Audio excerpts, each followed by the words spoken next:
I am the very model of a children's well-being and schools bill. It claims to guard the children, but the outcome may be quite uphill. It gathers all their data with a hunger that is never still, and stores it in a system where the say-curve tars are regrettably nil. It hands out powers broadly to authorities already known for breaching law and boundaries when they ought to leave well enough alone. And parents doing all they can, though lawful, kind and sensible, will find their rights diminished by a framework indefensible. Oh yes, their rights diminished by a framework indefensible. Oh yes, their rights diminished by a framework indefensible. Oh yes, their rights diminished by a framework indefensible. It tells the schools exactly how they meant to run their daily days, removing their autonomy in subtle yet concerning ways, with oversight and checklists that grow ever more impractical, and centralized directives that are neither wise nor tactical. It claims to foster safety, but the measures lean authority. They monitor the family more than any good humanitarian, though it's wrapped in rhetoric of saving children from all ill. Its methods raise more questions than the problems they intend to fill.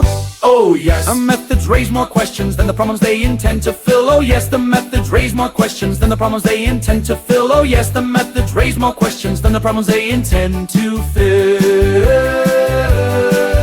I know the bill's provisions leave our educators powerless, with oversight so tangled that it renders duties towerless. It centralizes systems in a manner quite monarchical, yet claims it's all for well-being in language almost farcical. It catalogs the children with a vigor nearly clinical, and tracks them in a way that seems excessive and statistical.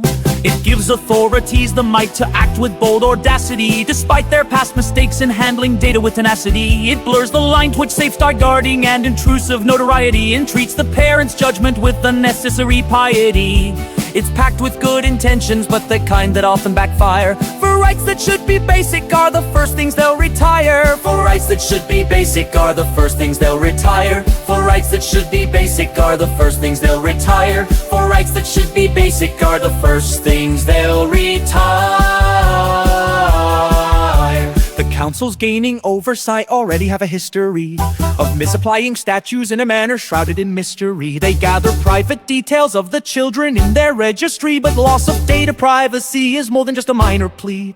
And children's rights to grow in peace without intrusive scrutiny are threatened by a bill that grants officials far too much immunity. A child are documented like a catalog or property is hardly in the spirit of a free and thriving society. Core it!